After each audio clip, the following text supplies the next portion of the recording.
तो आइए बच्चों, वापस से आज हम लोग वापस से आ गए हैं कैलकुलस पे अपने। तो कैलकुलस के दो क्वेश्चन आपके सामने हैं, एक है indefinite integration and one is from limit. So let's start.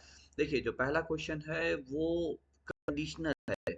I mean we have to find the value of I1 which is for one indefinite integral and I2 when a is given to be 1 and -1. Okay, let's start. See, so I1 is tan x into tan of x plus b. Let's take it like this. Okay, we are solving when a is 1. That's what I said. ठीक है, एक solve कर देते हैं। I think if you could solve it then you can solve rest of the others. आप बाकी solve कर ही दोगे। तो इसको हमने लिखा यहाँ पे सबसे पहले what will I do, I will see of course I will write it sin x into sin of x plus b upon cos x into cos of x plus b. Fine, ये लिखा। अब यहाँ पे हमने क्या कहा, I added one, I subtracted one and that's it. ये हमने यहाँ पे ऐड सब्ट्रैक्ट किया। So what did we get, so we got here sin x sin of x plus b माइनस cos of x plus b accepted बच्चों, ये आ गया upon cos x, sorry it will be plus here, okay, cos x into cos of x plus b. So that's one term minus ds. अच्छा, अब आप लोग कह सकते हो, definitely you can ask me and you can say that how will we know that we have to add and subtract one. See, जब भी आप indefinite integral का question attempt कर रहे हैं बच्चों, one thing you should always keep in your mind, look for the options. आप options पे ध्यान दें। हर जगह x ऐड या सब्ट्रैक्ट हुआ है, दैट मीन्स हम वन ऐड और सब्ट्रैक्ट करेंगे भाई, तभी तो x इंटीग्रल में एक अलग से टर्म आएगा। ठीक है, so I tried that. See, I'm very clear about it. This is the hint which I got after looking at the options. Okay, so that's how I got this idea and then I moved ahead. अब जो ऊपर यहाँ पे आ रहा है, of course cos a cos b plus sin a sin b cos a minus b, जो कि constant रहता है, हमने बाहर लिख लिया cos b। ठीक है, फिर हमने sin से मल्टीप्लाई डिवाइड किया।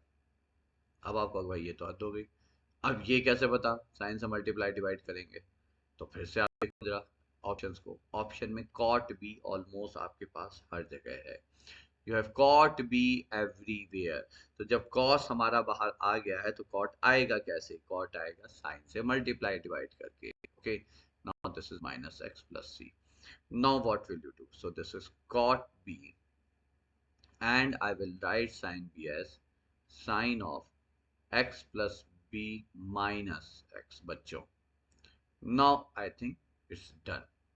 अब ये क्वेश्चन हो जाता है जैसे ही अब आप साइन का साइन a माइनस b को एक्सपेंड करेंगे। Okay, so what will we get, this is cos b into sin x plus b into cos x। तो ये हो जाएगा आपका sin x plus b upon cos x plus b, जो कि हो गया कितना, tan x plus b minus ये बचेगा cos x plus b sin x। तो ये हो जाएगा minus tan x। I am writing it directly, dx minus x plus c. So now you have the answer. तो ये आ गया आपका I1 बच्चों, ये हो गया cot b times integral of tan of x plus b which happens to be ln of mod sec of x plus b minus integral of tan x. Okay, so of course we need to write dx here. तो आप बस answer लिख लेते हैं। तो ये हो गया, this is and that's of course minus x plus C है। ये हो जाएगा ln ऑफ 1 बाय cos x plus b। ठीक है, मॉड नहीं लगा रहे because they haven't put mod there in the options also, तो हम भी इसे स्किप करना, otherwise you have this. Okay, so minus x plus c. So what's the answer? तो ये हो जाएगा cot b times ln of cos x upon cos of x plus b minus x plus c, then that, so that's the option, cot b cos x x plus b, that should be the option। ठीक है, so likewise you can solve the other two. ये cot है, या cos और sine के term में आएगा, you can solve the rest of the. Okay, so that's why I took up the entire matrix maths. The reason was, एक हमने आपको सॉल्व कर दिया, बाकी आप फिर प्रैक्टिस तरह से सॉल्व कर लीजिएगा। Now let's move to the limit question. I won't rate it as a difficult question of limit, but Still, I took it so that I can discuss all the possibilities here. Limit x tends to 0, x raised power n into sine x whole raised power n divided by x raised power n minus sine x whole raised power n. If I'm not wrong, just let me check it quickly. Yeah, that's it. N is a natural number. We have to evaluate it. देखिए 0/0 form है, इसमें कोई doubt नहीं है. Polynomial है, 0/0 form है. आपका यहाँ पे फंक्शन साइन फंक्शन इन्वॉल्व है. My suggestion is always simple. In such cases go for series expansion. Sine x की सीरीज लिखते हैं. ये हो जाएगा x minus x cube by 3 factorial, x is power 5 by 5 factorial, and so on whole is power n. Now you people may be a bit of apprehensive कि भाई ये whole power n का क्या करेंगे हम यहाँ पे, है ना. बिल्कुल बिल्कुल सही बात है. बट सी, हैव फेथ, ईश्वर पे भरोसा रखिए. रीजन ये है कि देखिए, अब आप देखेंगे तो यहाँ पे एक्स इज पावर ये हो गया. Limit x tends to 0, x is power 2n तो कॉमन आ गया बच्चों, है ना. तो ये हो जाता है आपका 1 minus x square by 2 factorial plus x is power 4 by 5 factorial and dot dot dot whole is power n. So the minimum degree term of numerator is x is power 2n, minimum degree term.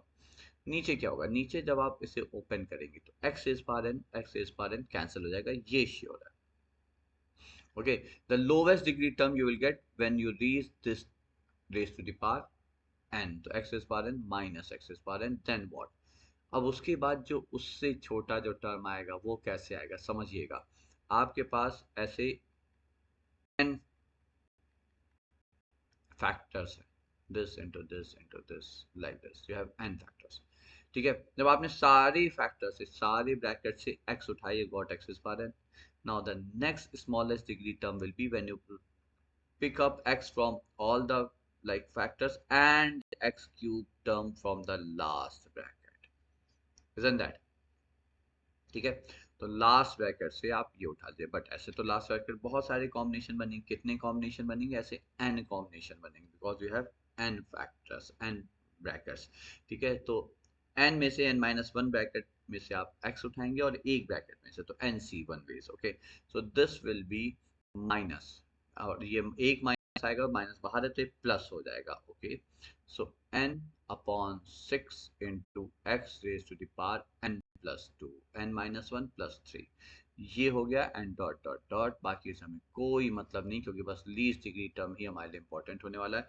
तो अब numerator का least degree term is x raise power 2n, denominator का least degree term is x raise power n plus 2. तो ऊपर से तो ये common है ही है, इसमें तो कोई संशय ही नहीं है बच्चों. ओके, डिनोमिनेटर में now you have 6 here n here. Okay, let's not take it like this, ये ऐसे ही रखते हैं. x is power n plus 2, चूंकि लीस्ट डिग्री टर्म है.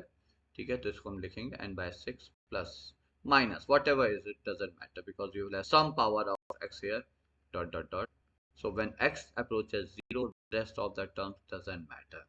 ओके, 0/0 फॉर्म में एक ही टर्म मैटर करता है, वो है लीस्ट डिग्री का टर्म बच्चों. ठीक है, अब देखिए, इफ हियर समझिएगा, if 2n is equal to n plus 2. What does that mean? N is equal to 2. Okay. If 2n is equal to n plus 2, least degree term ऊपर नीचे match कर गए, तो आपका देखिए बाकी सब जीरो हो जाएगा. ये टर्म आपके कैंसिल हो जाएंगे, ऊपर बचेगा 1, नीचे बचेगा n by 6. So 6 by n should be the answer. If 2n is greater than n plus 2, so what does that mean? N is greater than 2. So minimum value is like n is equal to 3 or 4 and dot dot dot. इसका मतलब क्या हुआ, जब 2n n plus 2 से बड़ा है, तो जब आप ऊपर नीचे टर्म्स कैंसिल करेंगे तो ऑफ कोर्स यहाँ पे कुछ ना कुछ x बचेगा ही बचेगा. So the answer of the limit will be 0. इस केस में लिमिट का आंसर ये आया.